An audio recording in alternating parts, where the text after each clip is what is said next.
നിങ്ങളുടെ ഇഷ്ട പരമ്പരകൾ എക്സ്ക്ലൂസീവായി സൺ നെക്സ്റ്റ് ആപ്പിലൂടെ തികച്ചും ഫ്രീ ആയി ഇപ്പോഴേ ആപ്പ് ഡൗൺലോഡ് ചെയ്യൂ.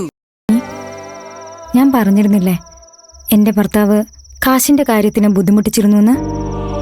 ഇന്ന് വൈകുന്നേരം അച്ഛനൊരു 75,000 രൂപ എന്റെ കയ്യിൽ തന്നു. 1-2 ചിട്ടി ഉണ്ടായിരുന്നത് പിടിച്ചതാ.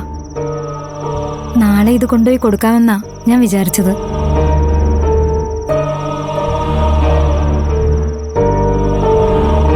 പക്ഷേ എനിക്കതിലും വലുത് നിന്റെ കാര്യാ. ഈ കാശ് കയ്യിൽ വെക്ക, ബാക്കി അന്വേഷിച്ചാൽ മതിയല്ലോ.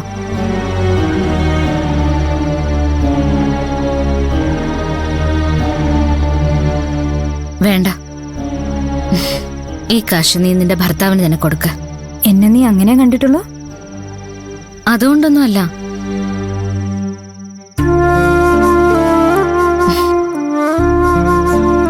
അവസ്ഥകൾ പരസ്പരം മനസ്സിലാവുന്നോണ്ടാ.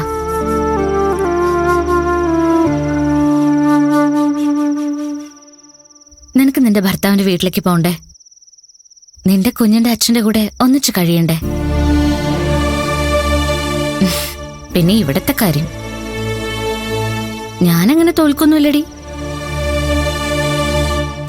ഞാൻ തോറ്റുപോയാ പിന്നെ ഇവർക്കൊക്കെ ആരാ?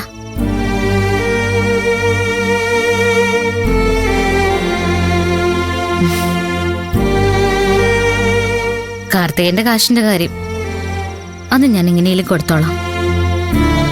എങ്ങനെയെങ്കിലും. എടി, നീ ഇപ്പൊ പോ. ഒരു വിഷമം വന്നപ്പോ നീ ഓടി വന്നല്ലോ. നിന്റെ പ്രശ്നങ്ങളൊക്കെ മാറ്റിവെച്ച് നീ സഹായിക്കാനുള്ള മനസ്സ് കാണിച്ചില്ലേ? എനിക്കത് മതി. നീ പോയിക്കോ. ചെല്ലുമോളെ. നീ ഒന്നുകൂടി ഒന്ന് ആലോചിക്ക, എന്നിട്ട് വേണമെങ്കിൽ അങ്ങോട്ട് വന്നാ മതി.